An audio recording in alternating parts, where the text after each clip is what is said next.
साजिशकर्ताओं का धन्यवाद। आज तक मैं जिंदा हूं। यह कहानी है मेरे खुद के खिलाफ पिछले 35 सालों से चली हुई जबरदस्त साजिशों की। मैं मदन लाल लाहौरिया हरियाणा के हिसार नगर के बहुत बड़े क्रांतिकारी परिवार से और अग्रवाल मित्तल गोती अग्रवाल कुल से हूं। आज यह स्टोरी मैं मेरी अपने जीवन की मेरे ऊपर जो साजिशें चली गई सार्वजनिक तौर पर पूरे देश की जनता के सामने क्यों लाना चाह रहा हूं। यह बहुत बड़ा महत्वपूर्ण विषय है और बहुत बड़ा महत्वपूर्ण प्रश्न है।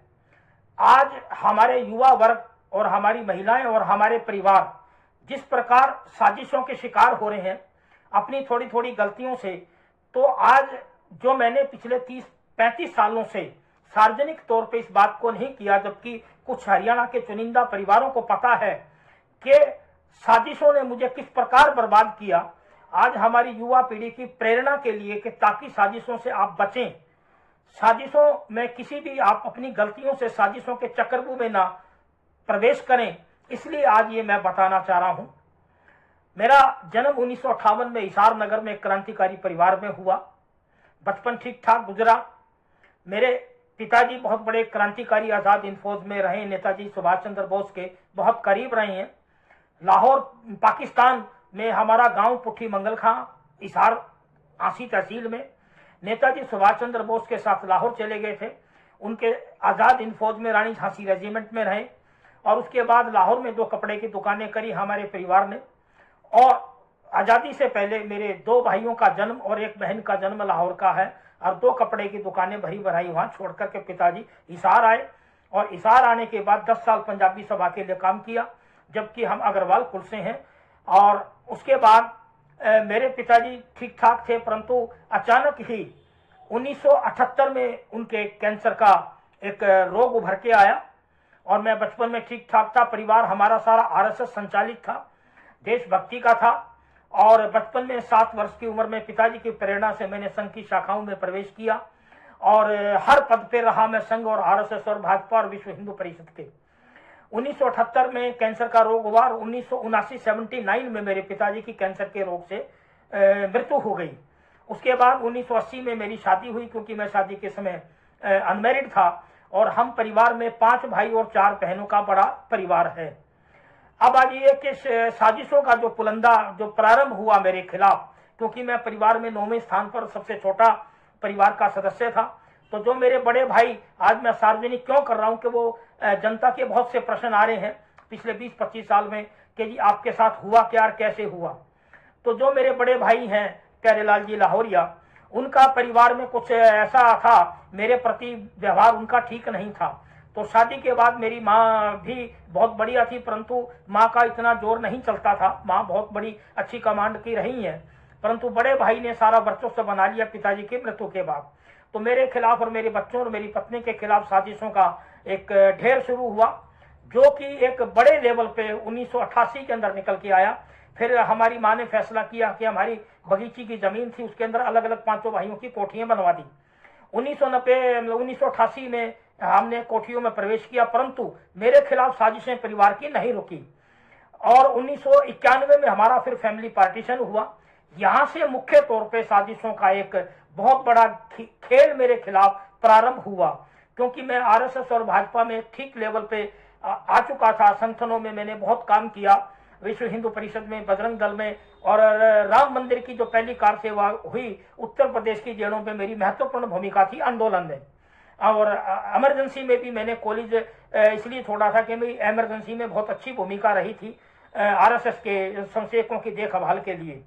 तो मुझे कॉलेज छोड़ना पड़ा था, बीकॉम फर्स्ट ईयर में हिसार जाट कॉलेज। तो अब मैं वापिस आ रहा हूँ कि 1991 के बाद तो मेरे खिलाफ जबरदस्त, क्योंकि बंटवारे में मुझे एक प्लॉट मिला और मैंने एक डिपार्टमेंटल स्टोर बनाया, जिसका उद्घाटन फिल्म स्टार भाग्यश्री ने किया। परिवार को या मेरे भाइयों को वो बात कबूल नहीं हुई और उसके बाद मेरे भाइयों ने मिलकर के, मेरे ससुराल वालों से या अन्य रिश्तेदारों से मिलकर मेरी पत्नी और मेरे बच्चों के खिलाफ बहुत बड़ी एक साजिश प्रारंभ की। क्योंकि राजनीतिक स्तर पे उस वक्त हरियाणा भाजपा में मेरे को एक स्थान मिल चुका था और माननीय अटल जी का खाना मेरी कोठी पर 91 में था। उस टाइम वो लोकसभा में विपक्ष के लीडर थे और एक चुनावी जनसभा में आए थे और मेरे घर पे खाना था।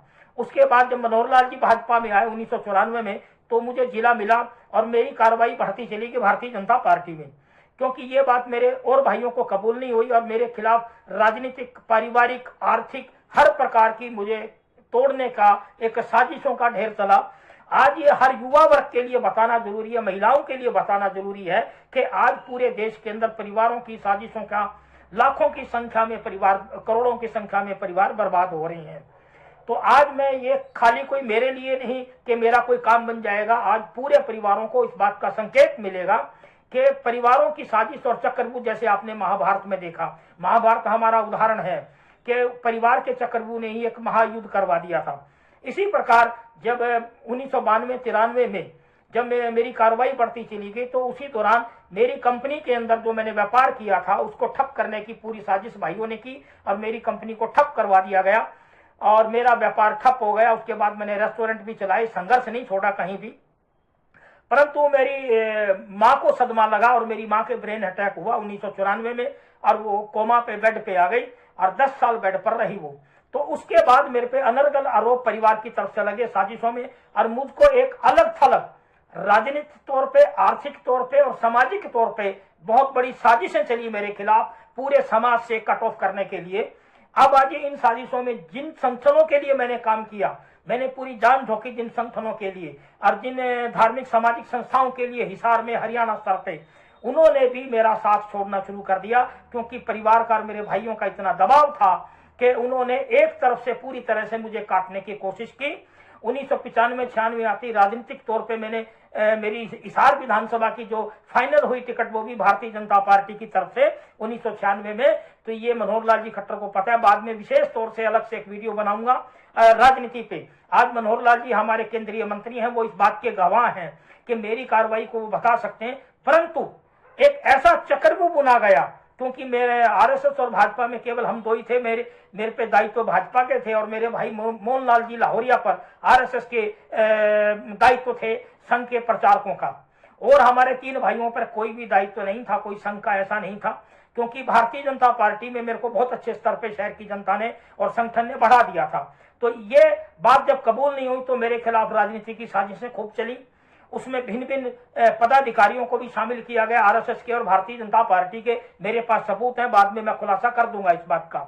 अब आज ये कि सन 98 आते आते ऐसी स्थिति बना दी गई, मैंने 1996 में डॉक्टर कमल गुप्ता को टिकट मेरी जगह दी गई, मैंने उनको पूरा चुनाव लड़ाया ईमानदारी से। आज डॉक्टर कमल गुप्ता हिसार में मंत्री भी रह चुके हैं, जो मर्जी कोई उनसे पूछ सकता है, इस बात की तसल्ली कर सकता है कि 1996 में जब मेरी टिकट विड्रॉ करा करके सुषमा स्वराज जी ने और मनोहर लाल जी साथ बैठे, रामविलास जी शर्मा, तो उनको चुनाव किसने लड़वाया? मदन लाल लाहौरिया ने चुनाव लड़वाया पहला, जिसमें 17-18 हजार वोट आए। अब उसके बाद मेरी किस्मत बिल्कुल साजिशों में चल पड़ी, और जबकि ज्योतिष का जो प्रकरण आता है इसी दौरान 1994 में मेरी अचानक कुंडली मिली और मैंने फरीदाबाद एक बहुत बड़े विद्वान के उनके यहाँ दिखाई, और उसके बाद मैं सेमिनारों में और ज्योतिष की रिसर्च में मैं निकल पड़ा, साथ के साथ राजनीतिक गतिविधि होने के बावजूद भी। परंतु ये साजिशें नहीं रुकी और मुझे इन साजिशों से तंग आकर के 1998 में नौकरी करनी पड़ी। 1997 में मैं 1 साल भावनगर भी रहा, परंतु कहीं भी मेरे पांव जमने नहीं दिए इन साजिशों के कारण।